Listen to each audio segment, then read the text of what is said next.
Okay, speed test number 331, mathematic part. Now question number 51.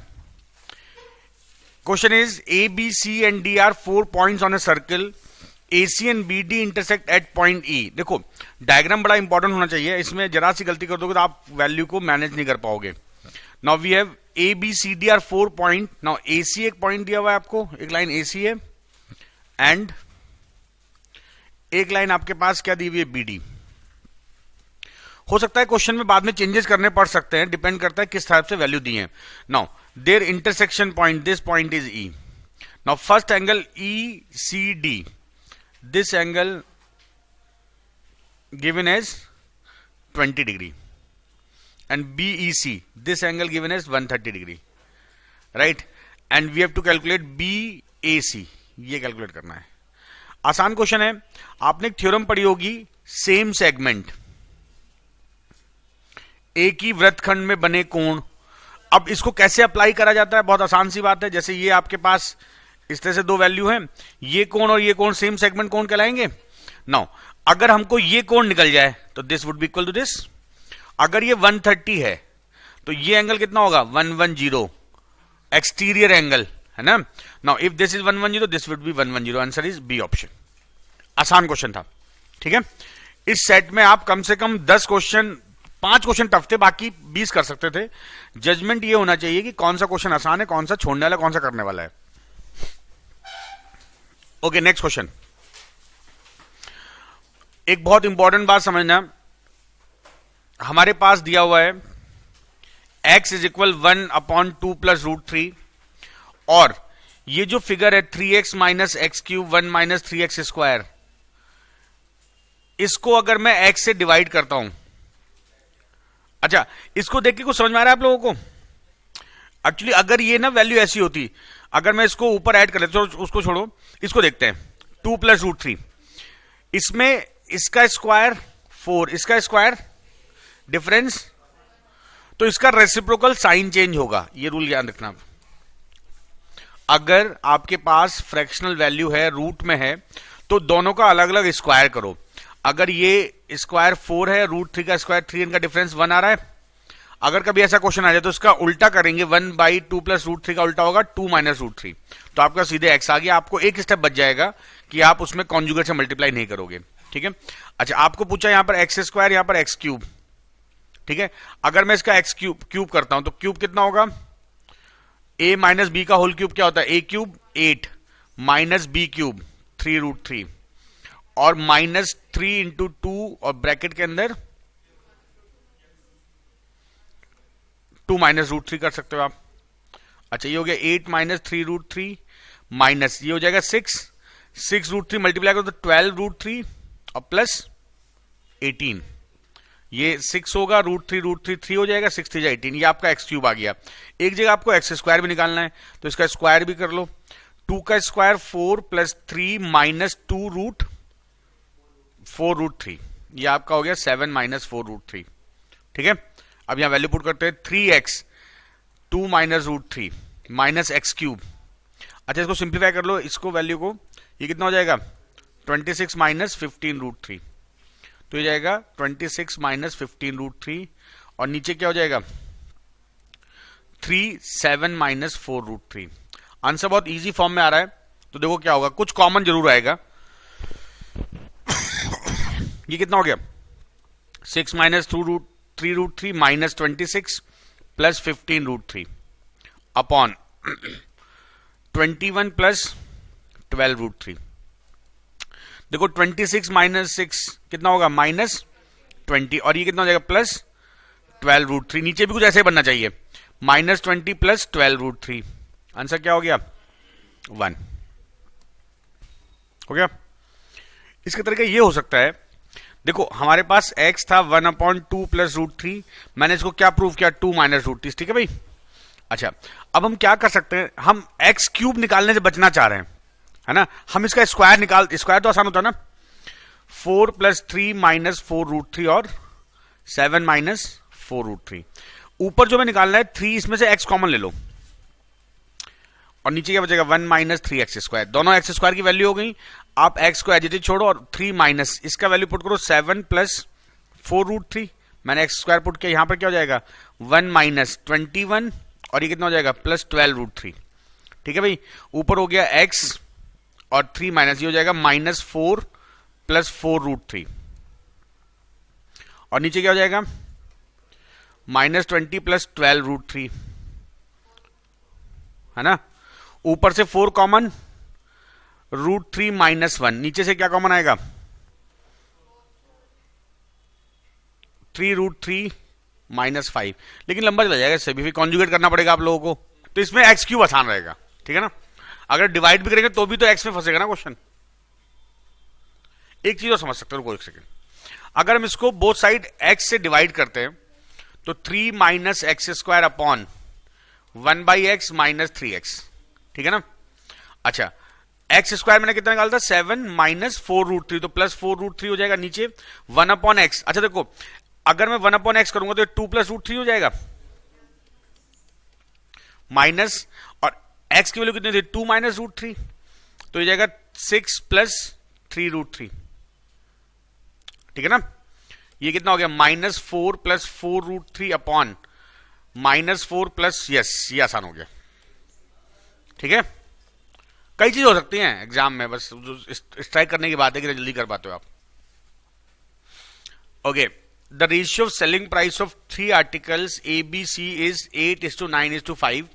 आपको selling price विक्रय मूल्य का अनुपात दिया हुआ है, and the ratio of percentage profit is 8:7:14 respectively. Profit दिया परसेंटेज में, if the profit percent of A is 14.28% and the cost price of B is 400, what is the overall percentage gain. एक बहुत इंपॉर्टेंट बात आपको दे रखा है, विक्रय मूल्य A, B और C का जो सेलिंग प्राइस है उसका अनुपात है 8:9, दिस इज सेलिंग प्राइस, और प्रॉफिट का जो रेशियो दिया हुआ है वो है 8:7:14। ठीक है, आपको बोला हुआ है profit percent of A is 14.28, इसका मतलब ये वैल्यू 14.28% के बराबर है। अच्छा ध्यान रखना, 14.28% को मैं क्या कर सकता हूं 1/7 भी लिख सकता हूं, समझते बात। 14.28%, जैसे हम लिखते हैं 10% को लिखते हैं 1/10, या हम लिखते हैं 20% को 2/5, आसान करने के लिए 33 होल 1/3% को लिखते हैं 1/3, तो इस तरह से ये हो गया 1/7। ठीक है, समझो बात। तो देखो ध्यान देना, अगर 8 वाला पार्ट, अगर मैं इसको 8y मानता हूं तो ये 7y होगा, ये 14y होगा, because this is percentage. 1/7 part is equal 8y, है ना, यही तो बोला हुआ है। तो यहां से y की वैल्यू कितनी आ जाएगी, अच्छा इसमें से अगर हम कहते हैं y की वैल्यू हमारे पास कितनी आ गई 1/7/8। अच्छा, अगर मैं y, ये तो हो गया a का प्रॉफिट, अब b का देखो जरा, b है 7y, मतलब 1/7 × 8, ये तो होगा 1/8, और 1/8 होता है परसेंटेज में 12.5%। बहुत इंपॉर्टेंट हो जाता है क्वेश्चन इसके बाद, तो यहां पर 12 ये हो गया 12.5% प्रॉफिट, बात समझ आती है। और y आपका 1/7 × 8 आया, तो 14y कितना होगा 14/7 × 8 कितना हो गया 2 और 4, 1/4 किसके बराबर होता है। तो अब आपके पास क्वेश्चन बहुत आसान हो गया, ये 25% है, ये 8y 1/7 है, 14.28 से अच्छा आप ये लिखो 1/8 निकालना, 1/4 निकालना, 1/7 जब कर दूं।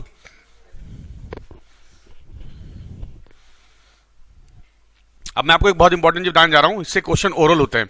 ये क्वेश्चन बहुत जल्दी हो सकता है, 30 सेकंड में हो सकता है, लेकिन आपको समझने के लिए बहुत टाइम चाहिए। देखो भाई, दोबारा बताता हूं, we have ABC selling price of there are in the ratio 8:9:5 and profit है इसका 8:7:14। अब आपको दो चीजें दे रखी हैं क्वेश्चन में, यहां का 40 प्रॉफिट परसेंट है कितना 14.28%, ये वैल्यू है ना, और सीपी ऑफ बी, तो यहां पर सीपी दे रखी है किसकी, बी की सीपी कितनी है 400। ठीक है, अब 14.28 बिकॉज दिस इज 8:7:14 रेशियो है परसेंटेज का, तो उसको मान लो आप 8y, ये 7y and this is 14y, तो 8y बराबर 14.8 होगा ना, 28 होगा। आप ये कर सकते हो 8y बराबर 14.28%, तो 1y बराबर कितना होगा 14.28/8, तो 7 किसके बराबर होगा 7y चाहिए, लेकिन ये थोड़ा लंबा जाएगा मेथड, है ना, इससे कैलकुलेशन बहुत टफ हो जाएगी। तो यहां पर जो चीजें काम की होती हैं वो ये होती है कि आपको समझना होगा कि क्वेश्चन तो है टेढ़ा, तो आपको टेढ़ा बनना पड़ेगा इसके लिए। आपको खुद भी, वैसे आप बहुत बड़े टेढ़े हो, मैथ्स के हिसाब से टेढ़े बनना पड़ेगा। मैथ्स का टेढ़ा क्या होता है? 14.28%। अगर आपको पता होगा कि 1/7 भाग के बराबर है तो आपके आसान है। इसका मतलब जो आपका ये 8y वैल्यू है वो किसके बराबर है? या तो इसे लिखो या ऐसे लिख दो, इससे आसान हो जाएगा। तो y कितना हो गया हमारा? 1/7 इंटू 8। तो इस हिसाब से सेकंड वाला क्या हो जाएगा? 7 इंटू 1/7 इंटू 8, तो 1/8 हो गया। ये 1/8 हो गया, ये हो गया 1/7, और ये कितना हो जाएगा? 1/4। अच्छा, चाहे तो हम क्वेश्चन इससे पूरा कर सकते हैं और वन लाइनर कर सकते हैं इसके बाद। आप ध्यान देना, एक बहुत इंपॉर्टेंट बात बता रहा हूं, ध्यान देना, ये सारी समझ में ना आए तुम लोग आज, लेकिन अगर आगे तो बहुत बढ़िया बात है। 20% प्रॉफिट, इसका फ्रैक्शनल वैल्यू क्या होगी? 1/5। जब हम किसी प्रॉफिट की फ्रैक्शनल वैल्यू लिखते हैं, नीचे शो करता है सीपी, ऊपर शो करता है प्रॉफिट, और इनका सम 6 शो करता है एसपी। अरे बात समझ में आई? अगर हम फ्रैक्शनल लिखेंगे तो चीजें बहुत आसान हो जाती हैं। मैंने क्या किया? 1/8 लिखा, 1/7 लिखा, 1/4। परसेंटेज लिखो या फ्रैक्शन लिखो, फर्क नहीं पड़ता। इस केस में फ्रैक्शन से आसान हो जाएगा। देखो, अगर मैं बात करता हूं बीच वाले की, ये है 8 सीपी और ये है प्रॉफिट, समझ रहे कुछ? तो इसका एसपी कितनी होगी? 9। अच्छा, 8 बराबर किसके दिया हुआ है? तो 9 बराबर 450। नहीं समझे बात? आ गई एसपी। देखो मैं क्या करता है, इस क्वेश्चन को मैं 20 से 30 सेकंड में सॉल्व कर सकता हूं। ये ट्रिक आपको सीखनी पड़ेगी। कुछ क्वेश्चन परसेंटेज से आसान होते हैं, कुछ क्वेश्चन फ्रैक्शन से आसान होते हैं, तो यहां फ्रैक्शन बनाना आसान था। ठीक है, तो 8 हमारी एसपी होगी विच इज 400, 1 हो गया प्रॉफिट, तो 9 बराबर किसके हो गया? तो मैं लिख रहा हूं एसपी, सॉरी सीपी 400 ये, और एसपी बी की 450।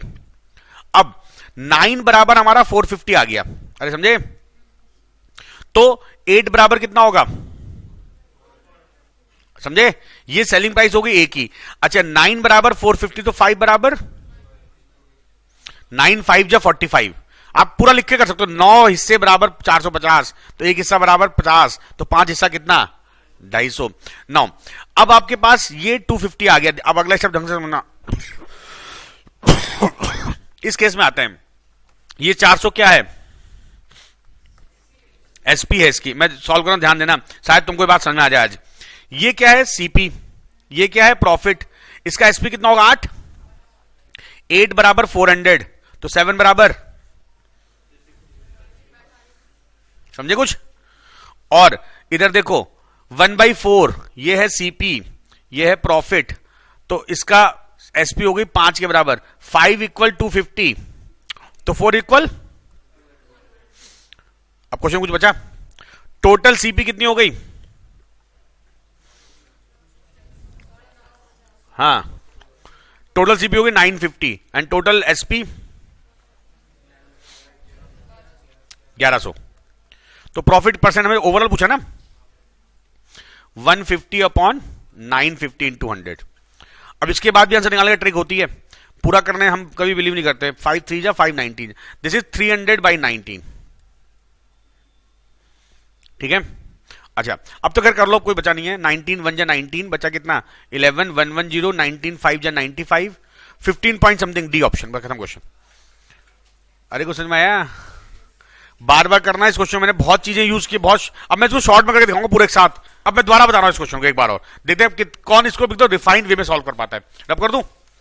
देखो भाई, अगर किसी क्वेश्चन में बोला जाए डिस्काउंट, देखो इस कॉन्सेप्ट का यूज क्या, discount percent is 33 whole 1/3% and selling price of an article after discount is 375, fine MRP. अब इसको हम कैसे वन लाइनर करेंगे? 33 1/3 होता है 1/3। ठीक है, 1/3 का मतलब होता है 3 अगर आपका ना, एमआरपी की बात चली, डिस्काउंट वर्ड है एमआरपी, है ना? अगर एमआरपी 3 है तो 1 रुपए का आपको मिलेगा डिस्काउंट। देखो जब वर्ड के यूज करते हैं डिस्काउंट, तो जो नीचे होता है वो एमआरपी होता है, क्योंकि डिस्काउंट एमआरपी में निकल रहा है। तो सेलिंग प्राइस कितनी होगी यहां पर? 2 रुपीज। कॉन्सेप्ट आपको ये समझना है कि जो हम डिस्काउंट परसेंट वर्ड यूज कर रहे हैं, तो इस परसेंटेज में जो नीचे आ रहा है वो इस डिस्काउंट से किससे रिलेटेड होता है? डिस्काउंट डिस्काउंट एमआरपी से रिलेटेड होता है, तो नीचे वाली वैल्यू क्या होगी? एमआरपी, ऊपर वाली डिस्काउंट होगी, इनको घटाओगे तो क्या आएगा?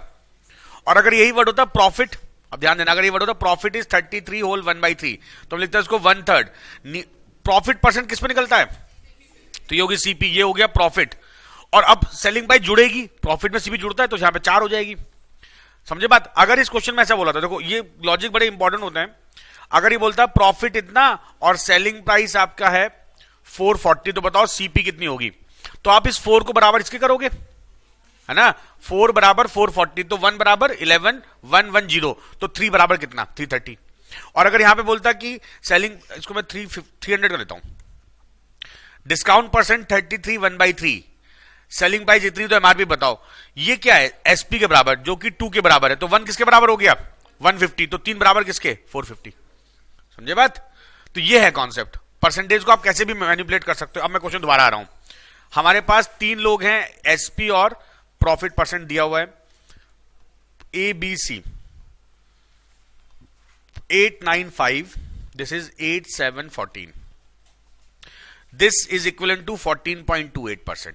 ठीक है, मैंने इसको क्या बताया? 1/7। ठीक है, तो इसका मतलब अगर ये y के बराबर है तो 8y बराबर 1/7, तो y बराबर 1/, तो ये कितना हो जाएगा? 1/8। ये वैल्यू 1/8 हो गई, ये वैल्यू 1/4 हो गई। बस इतना रखो, कुछ मत करो। उसके बाद अब हम क्या करेंगे? हमको ये बोला हुआ है कितना है? 400, है ना? ये 400 क्या बोली है इसकी? सीपी। बस यहीं से सब कुछ होगा। अगर मैं देखता हूं इस वैल्यू को, 1/8 प्रॉफिट है, मतलब 8 रुपए सीपी, तो 1 रुपए प्रॉफिट, तो एसपी कितने? एसपी होगी 9, तो 8 बराबर 400, तो 9 बराबर 450। इसका मतलब 9 5 जा, इसमें 550 से गुणा हो रहा है, रेशियो है ना ये, तो 50 यहां करो, ये 250 हो गया, ये कितना हो गया? 400। अरे समझो मैं क्या कर रहा हूं? उसके बाद ये देखो 1/4 प्रॉफिट हो रहा है, 4 सीपी 1 प्रॉफिट, तो एसपी कितना? 5, 5 बराबर 250, तो 4 बराबर, ये सीपी हो गई इसकी। अच्छा इधर देखो 8 1, इसकी तो सीपी 400 दे रखी थी, यहां पर देखो 7 सीपी 1 प्रॉफिट, तो 8 इज इक्वल 400, तो सीपी हो गई 350। टोटल जोड़ लो, कितना हो गया? 950 टोटल सीपी। और टोटल एसपी, क्वेश्चन हो गया 150/95, 950 इंटू 100, तो ये जाएगा 300/19। अब आ जाएगा ना सर? इससे थोड़ा तेज होगा, 1-2 बार करोगे, 3 बार करोगे, घर जाके 4थी बार करना, शायद ये क्वेश्चन अब आपके लिए आसान हो जाए। समझे? A fills a tank in 10 hours, B in 15 hours. Both are opened simultaneously. Sometime later, tap B was closed. Then it takes total 8 hours to fill up. देखो एलसीएम कितना है? 30। अच्छा क्वेश्चन कह रहा है both are opened simultaneously. Sometime later, tap B was closed. Then it takes total 8 hours to fill up that whole tank. इसका मतलब अगर B को बंद किया तो ये तो चला होगा ना, ए पूरे 8 घंटे चला होगा। 8 घंटे में कितना भरेगा? भरना है पूरा 30, तो बाकी किसने भरा होगा? 6 लीटर, और 2 के हिसाब 6 लीटर भरने में answer. A man can row 15 km/h in still water and he find that it take him twice as much time to row up than as to row down the same direction in river. The speed of river in, देखो 15 km/h उसकी still water में speed है, तो if it take him twice as much time to row up then as to row down. अच्छा बताओ, नदी के बहाव के विपरीत जाने में समय ज्यादा लगेगा, उसके साथ जाने में समय ज्यादा लगेगा? विपरीत जाने में। तो देखो मैं क्या करूंगा, ये तो हो गया अप स्ट्रीम, विपरीत जाने में d/x माइनस 15 कर लेते, सीधे 15 रखा ना, इज इक्वल, और अभी छोड़ो डाउन स्ट्रीम जाने में d अपॉन, ज्यादा कौन सा होगा? अप वाला, तो this time is double of this time, ये तो बोला हुआ है, ये कैंसिल कर दो, है ना? 15 plus Y is equal twice 15 minus Y, यही तो करेंगे ना। वाई की वैल्यू ऑप्शन से पुट कर लेते हैं, या सॉल्व कर सकते हो, सॉल्व हो तब भी हो जाएगा question. 15 plus Y is equal 30 minus 2y, so 3y is equal 15, y is equal 5। Answer is D option. एक एक दिन कीमती होता है एग्जाम के लिए। जून जुलाई में एग्जाम होगा, तो आप रेगुलर बेसिस पे पढ़ाई करोगे, जो भी एसटी दिया जाता है उसको पूरा ढंग से एनालिसिस करके मेरे पास आया करो। Next question, the average of ए 11, 23, 17, इनका एवरेज 15 है। देखो यहां से आप इनको ऐड कर लो, बाई 4 करो, जो 60 कर लूं, है ना। 23, 17 कितना हो गया 40 प्लस 11 51, ए हो गया 9। अच्छा, ये इसका एवरेज दिया हुआ है 9 plus B plus 12 plus 25 is equal 64। ये कितना हो गया, और प्लस 9 46, बी कितना हो जाएगा 18। आपको बोला था value of A B 9/18, 1/2, B option. ठीक है, एवरेज जानते हो ना, नंबर ऑफ टर्म्स सम करते हैं, नंबर ऑफ टर्म कर देते हैं, बस ये ध्यान रखना है। आगे बढ़े। In a certain city population in 1996 was increased by 10%, but due to some natural calamities population decreased by 5% in 1997. In 98 population again increased by 12%. if the population at the end of year 1990 is 4, देखो मान लेते हैं 1996 के starting में x थी, पहली बार increase हुआ तो इनटू कितना क्या करेंगे, फिर डिक्रीज हो गया 5.95, फिर इंक्रीज हो गया 12, 1.12 इज इक्वल 46816। हमको x निकालना है। मैं क्या करता हूं ध्यान समझना, इसको नीचे लेके आऊंगा, पहले देखूंगा ये नंबर 3 का मल्टीपल है या नहीं है। नहीं है, आंसर 3 का मल्टीपल नहीं होगा, तो ये आंसर नहीं हो सकता, ये नहीं हो सकता, दो आंसर तो कट गए। अब ये 38 किसका मल्टीपल है 19 का, और ये जो नंबर दिख रहे हैं हमारे पास, देखो x इज इक्वल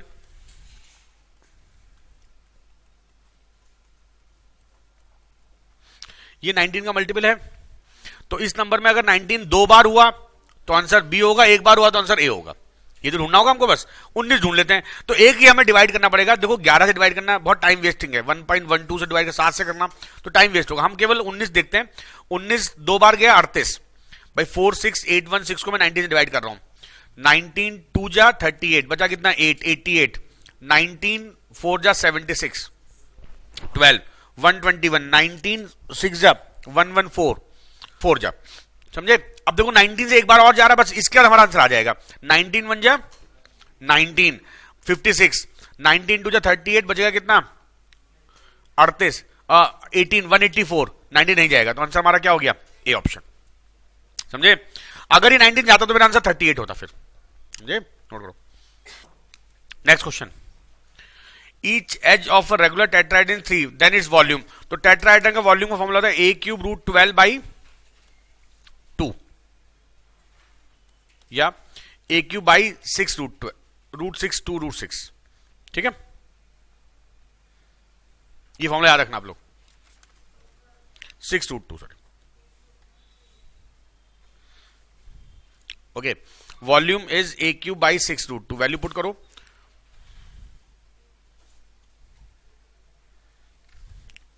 ए दे रखा है 3, 27/6 रूट 2 कितने हो जाएगा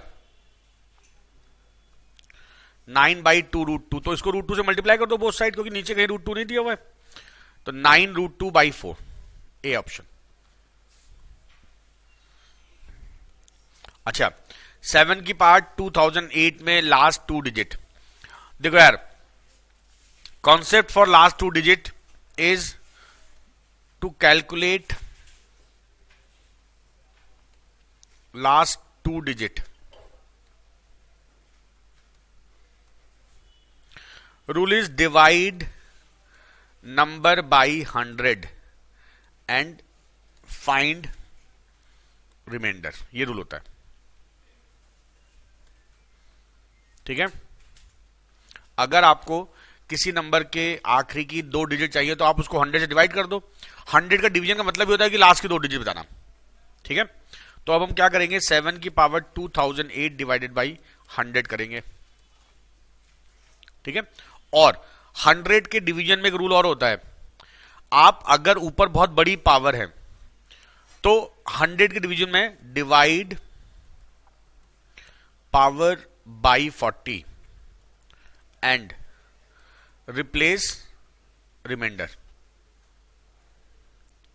आप ऊपर की पावर को 40 से डिवाइड करो, रिमाइंडर लिख दो।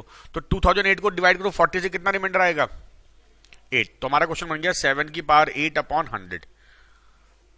अब इसको मैं ब्रेक करूंगा, देखो 7 का स्क्वायर कितना होता है 49, इसको स्क्वायर कर लो, 49 का स्क्वायर कितना होता है 2401। अच्छा 2401 को डिवाइड करो 100 से, आखिरी की 2 डिजिट क्या बचेंगी, और 01 का स्क्वायर करोगे तो वो 01 ही बचेगा। Answer is 01, C option. देखो यार हमें दिया है 3 10 theta into 10 phi is equal 1, और हमको पूछा है कॉस थीटा माइनस फाई। अच्छा देखो उसको क्या करेंगे, 10 को लिखो साइन थीटा अपॉन, इसको लिखो sine phi upon is equal 1/3 कर दिया मैंने। अच्छा अगर मैं इस फॉर्मूले की बात करता हूं तो इसका फॉर्मूला क्या होता है, cos theta cos phi plus sine theta, और इसमें क्या होता है cos theta cos phi minus. अब आपको एक इंपॉर्टेंट रूल है, ये क्या है, ये कंपोनेंडो डिविडेंडो फॉर्म है जिसमें कि कॉस ऊपर होना चाहिए, साइन वाली वैल्यू नीचे, तो यहां पे उल्टा दिया हुआ है भाई, जो चाहिए उसके हिसाब से मैनेज तो करोगे तो उसको रिवर्स कर लो। तो this is cos theta into cos phi upon sine theta into sine phi. Now इधर क्या हो जाएगा 3, ठीक है। अब लगाओ सी एन डी, तो देखो this is cos theta cos phi plus sine theta sine phi, और नीचे क्या हो जाएगा cos theta cos phi minus sine theta sine phi, and this is 3 + 1 upon 3 - 1। ये वैल्यू क्या हो गई कॉस थीटा माइनस फाई, देखो ना कॉस थीटा पहले, तो ये जाएगा कॉस थीटा माइनस फाई, और ये नीचे क्या हो जाएगा कॉस थीटा, ये तो फॉर्मूले पता होने चाहिए ना आप लोगों को, 4/2 और 2 आंसर।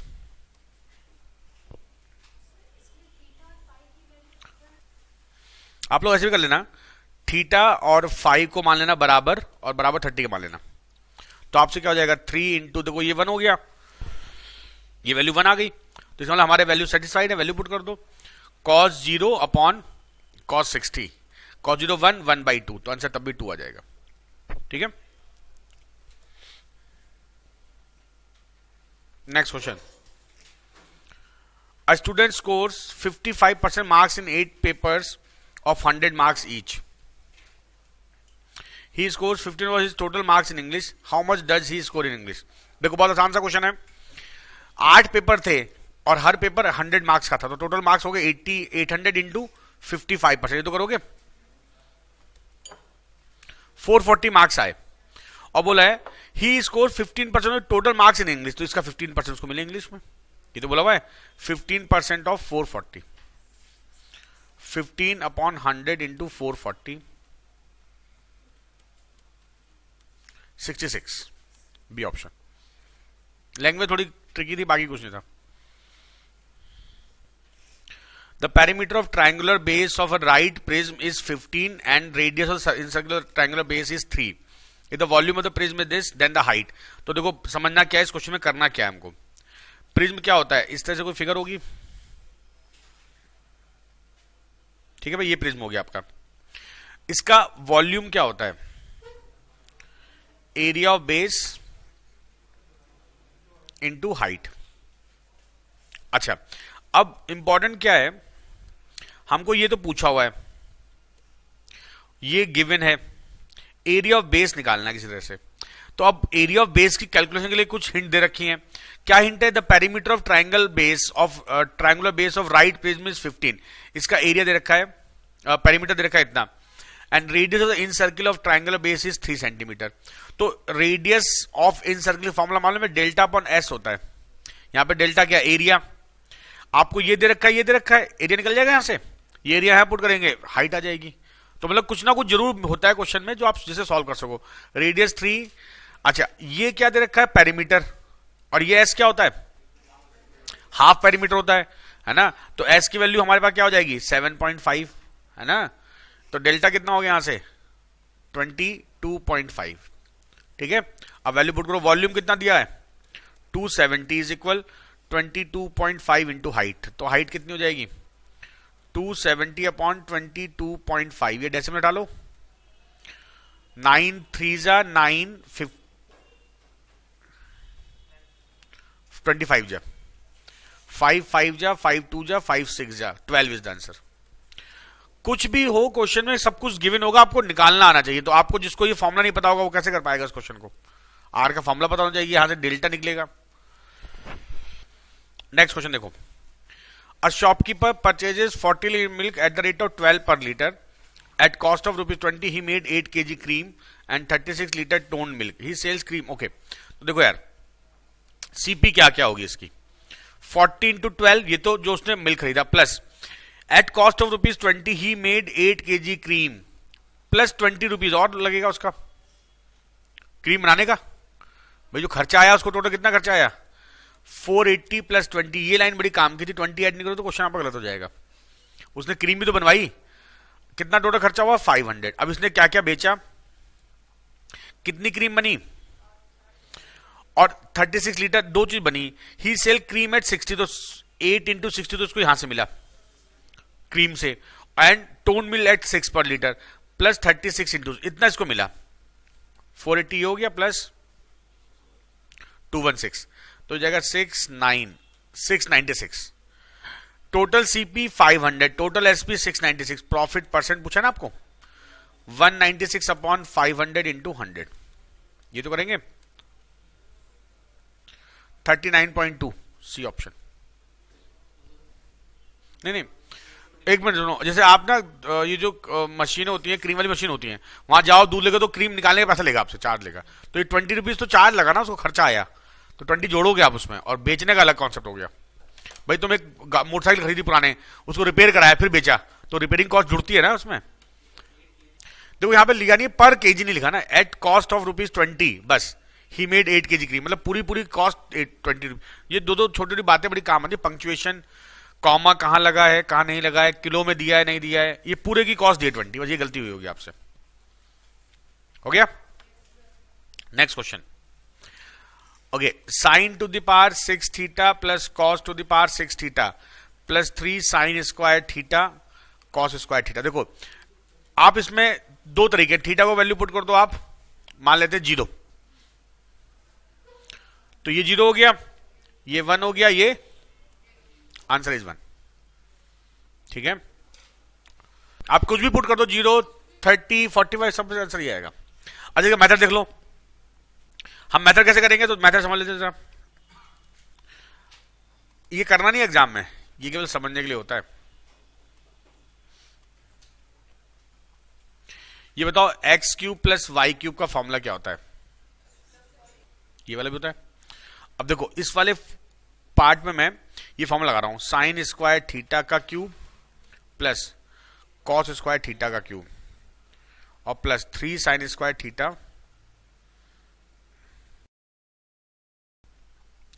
लगा दो formula, sine square theta plus cos square theta का whole cube minus 3 sine square theta cos square theta, और ब्रैकेट के अंदर sine square theta plus cos square theta plus 3 sine square theta, जो ऑलरेडी था question में।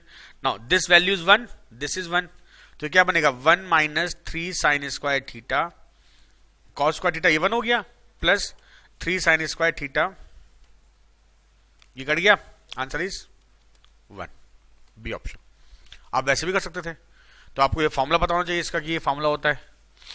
आपको याद रखना सीधे ये वैल्यू हमेशा 1 माइनस 3 साइन ये होती है, याद रखना। The ratio metal 1 and metal 2 in alloy A is, देखो 1 और 2 दो मेटल हैं, अलॉय ए में 3:4 है, दूसरे में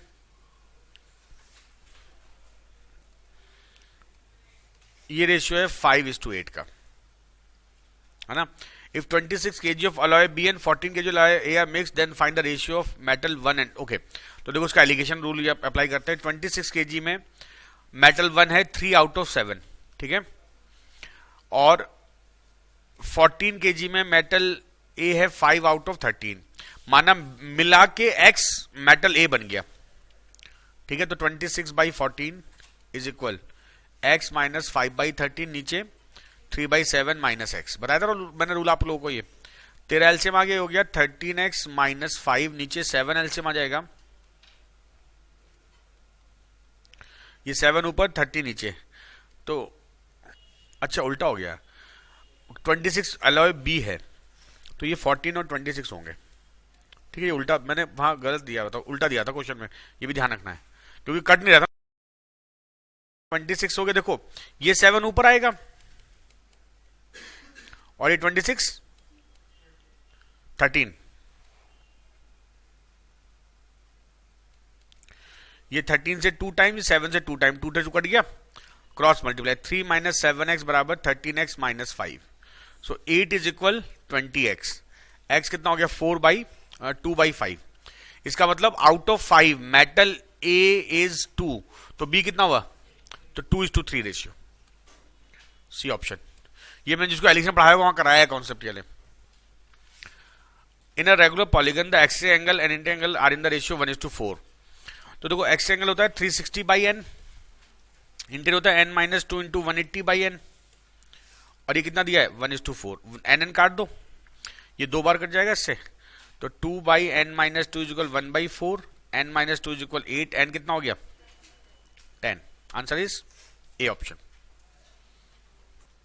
हो गया। Next question, a red light flashes 3 times per minute and a green light flashes 5 times in 2 minutes at regular interval। देखो जो मैंने अंडरलाइन किया इंपॉर्टेंट है। If both light start flashing at the same time, how many time do they flash together in each hour. First of all आपको दिया है red light के बारे में 3 times in 1 minute। तो देखो ध्यान रखना, आपको एक बार में फ्लैश करने का टाइम निकालना पड़ेगा इन 1 या 60/3 सेकेंड। ये कर सकते हैं, मतलब ये जो रेड लाइट है वो एक बार 20 सेकंड में ब्लिंक कर रही है, मतलब हर 20 सेकंड बाद जल रही है। उसी तरह से ग्रीन लाइट जो है वो 5 बार जलती है, कितने मिनट में 2 मिनट, या इसको मैं ले सकता हूं 120 सेकेंड। तो एक बार जलने का टाइम कितना होगा इसका 24 सेकेंड। इसका मतलब ये 20 सेकेंड में जल रही है एक बार और ये चल रही है, तो टुगेदर जब दोनों एक साथ जलेंगी, कब जलेंगी, इनका एलसीएम 20 और 24 का एलसीएम 120 सेकेंड, मतलब 2 मिनट। तो इसका मतलब 2 मिनट जलेंगी वो, हर 2 मिनट बाद वो साथ साथ जलेंगी। और आपको पूछा है 1 घंटे में कितनी बार जलेंगी, तो 60 मिनट होते हैं। क्या आंसर होगा 30 होगा 31 होगा 31 होगा। 7 भी जलेंगी ना, शुरू में जलेगी और आखिरी में भी जलेंगी, तो जब ऊपर फर्स्ट और लास्ट में हो तो एक जोड़ना पड़ेगा हमको, आंसर हो जाएगा 31। Next question, 43 men can do a work in 30 days. If 55 men started the job together and after every day of the work, one person leaves. देखो इसका क्वेश्चन का रूल ही होता है M1 D1 is equal M2 D2 plus M3 D3 plus M4 D4 and so on। क्योंकि बोला हुआ है हर दिन a person left the job. तो देखो इनिशियल केस में 43 × 30, ये तो फर्स्ट कंडीशन होगी, is equal 55 man started the work. तो पहली बार मैन कितने 55 दिन, एक दिन काम किया। फिर कितने लोग आ गए, एक आदमी चला गया ना, into 1 plus 53 × 1 and so on. माना ऐसे करते करते n दिन तक काम हुआ, तो यहां पर इसका सम कितना हो जाएगा, ये एक सीरीज बन गई 55 प्लस 54 प्लस 53। ठीक है, ये बन गई AP n/2 × 2 × 55 प्लस n - 1 × 1। ये तो करेंगे। अच्छा अब ये 2 इधर ले आओ, ये हो गया 110 या 109 माइनस n, ये तो हो गया। अब इसका हम क्या करेंगे, हम ऑप्शन से सॉल्व करेंगे। ठीक है, क्योंकि इसको सॉल्व करना क्वाड्रेटिक बन जाएगी, टाइम वेस्ट होगा। अच्छा अब एक चीज नोटिस करो, यहां पर ये 43 कर लो इसको। ठीक है, मैंने ब्रेक कर लिया इंटू 100। कुछ वैल्यू ऐसी हो जिससे कि ये बराबर मैच कर जाए। ऑप्शन देखते हैं, अगर ये 21 हुआ तो प्रॉब्लम होगी, 25 लेते हैं क्योंकि यहां पे 50 दिख रहा है हमको। अगर 25 होगा ये कितना हो जाएगा 1, ये हो जाएगा 43 30 रखो। ठीक है, अब हम क्या करेंगे, हम क्वाड्रेटिक सॉल्व नहीं करेंगे, हम जुगाड़ लगाएंगे। हाँ इंटू 2। अगर मैं n, देखो मुझे 30 चाहिए, ये वैल्यू आ रही ना, चलो ऐसा करते हैं 25 रख के देखते हैं, क्योंकि 5 भी तो 20 रखते हैं पहले। जुगाड़ बनाना है कुछ। 20 इंटू ये कितना हो जाएगा 129, ये 43 का 3 टाइम्स मल्टीपल है ना, मतलब ये हो गया 20 इंटू 43 इंटू 3 और 3 2 जा 60 और 43 मैच करके आंसर इज बी ऑप्शन। अरे समझे बात, कुछ ना कुछ जुगाड़ बनाना पड़ता है। आप क्वाड्रेटिक कहां तक सॉल्व करोगे इसको, आपको वहां से वैल्यू पुट करके देखो ऑप्शन से। ओके भाई 69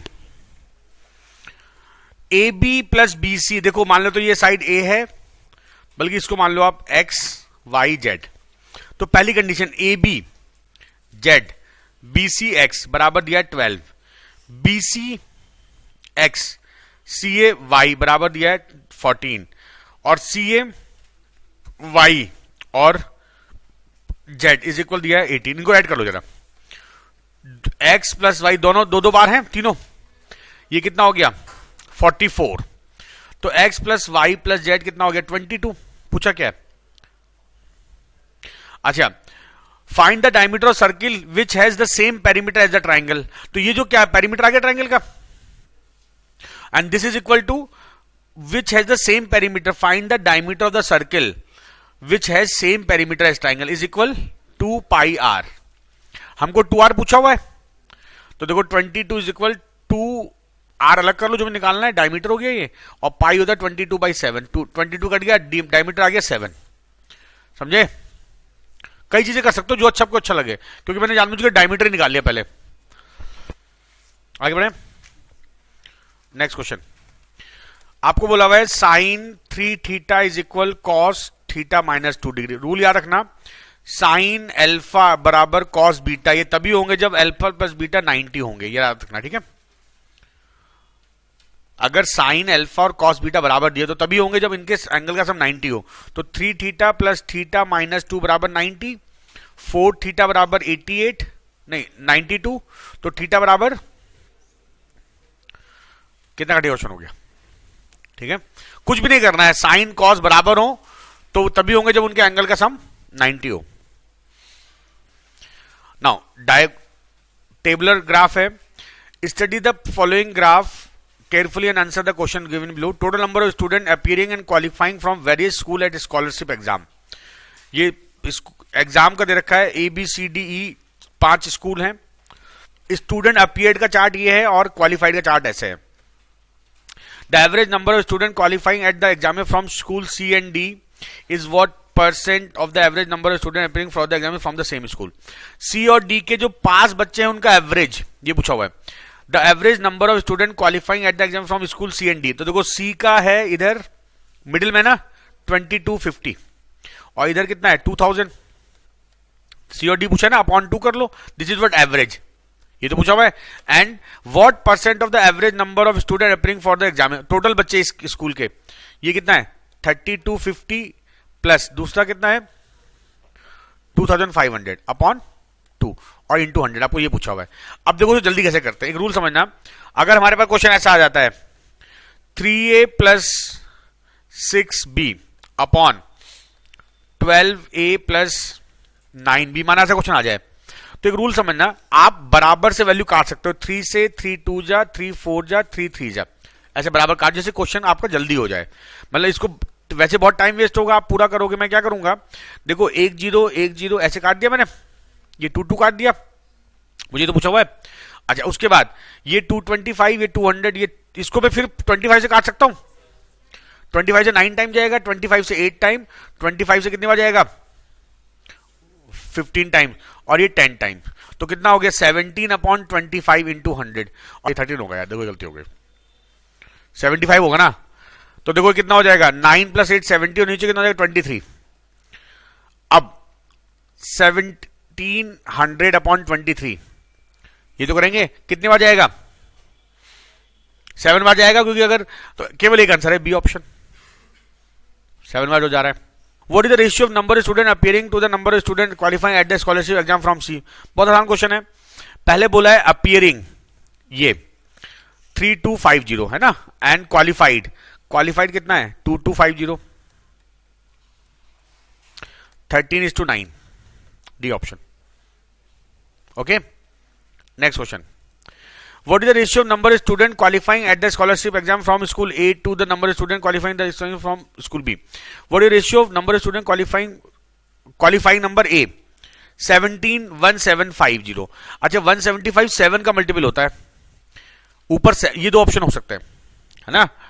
उसके बाद number student qualifying from school B, B का कितना है 1250, है ना। कितने का आंसर हो गया डी ऑप्शन, 25 से 7 टाइम जाएगा, ये 5 times, 7:5. The number of students appearing for the scholarship exam from school D, appearing का है ना, approximately what percent total number of student appearing for the exam from, okay, सबसे पूछा हुआ डी का कितना है 2500. अब टोटल से पूछा हुआ देखो, सबका लेंगे हम 3000, 2250, 3250, देन ये तो 2500 हो ही गया, एंड 3000. अब देखो मैं इसको जल्दी कैसे करता हूं, कुछ चीजें ध्यान रखना, आप पूरा जोड़ोगे, देखो 2250 3250 कितना होगा 55, 20 20 20 20 कट गया, 2500, नीचे क्या बचेगा देखो 55, ये दोनों हो चुके हैं, 55 25 कितना हो गया 80, और 80 और 60 140, जीरो काट दो, है ना। अच्छा अब ये देखो 14 वन टाइम जाएगा, दो ऑप्शन तो हो नहीं सकते, है ना। 12 हो सकता है, answer is D option only. 14 one जा होगा, और फिर वो जो वैल्यू आएगी वो कितनी आएगी 90, तो 7 टाइम जाएगी. 110 आएगा ना, 7 पॉइंट समथिंग जाएगा, तो आंसर डी होगा. मतलब ये सब चीजें आपको तैयार रखनी जल्दी करने के लिए.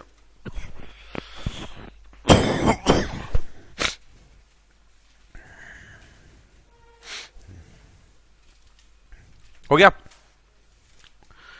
अच्छा, what is the difference between average number of student appearing at the scholarship exam from all the given school and the average number of student qualifying? बहुत बढ़िया क्वेश्चन है. मैं इसको कैसे शॉर्ट में करता हूं, आपका तरीका एक ये होगा, what is the difference between average number of student appearing, तो तरीका ये होगा, appearing स्टूडेंट निकालो डिवाइडेड बाय कितने सिटी हैं, कितने कॉलेज हैं 5, माइनस क्वालिफाई निकालो डिवाइड बाय 5, ये करना है ना. तो ऐसे करने से बचने का तरीका ये होगा, आप हर एक का डिफरेंस निकालो हर बार, और 5 डिवाइड कर दो, बात तो वही होगी ना भाई. मैं यहां पे क्या करूंगा, A of school A plus appearing of school B plus appearing of school C plus ये तो करना होगा हमको, और अपॉन में 5 करेंगे, और फिर माइनस करेंगे qualifying in A qualifying in B, ऐसे तो करेंगे. तो मैं इनको ये अलग से माइनस कर लूं, ये अलग से माइनस कर लूं, और डिवाइड 5 कर दूं. तो इसका ये अप्लाई करना आना चाहिए आप लोगों को. देखो यहां पर 301750 कितना हुआ 1250, ठीक है. इधर 2250, इधर 1250, 1000 का डिफरेंस, ठीक है. इधर 3250 और 2250, 1000 का डिफरेंस. इधर 2500, इधर 2500 का डिफरेंस. इधर 3000 एंड 2000, 1000 ऐड कर लो बाई 5, to 3000 4750, हाँ 950, ए ऑप्शन, ठीक है. तो ये आसान रहेगा, आप पूरा अलग अलग जोड़ने से अच्छा ही आप ऐसे करो, ठीक है.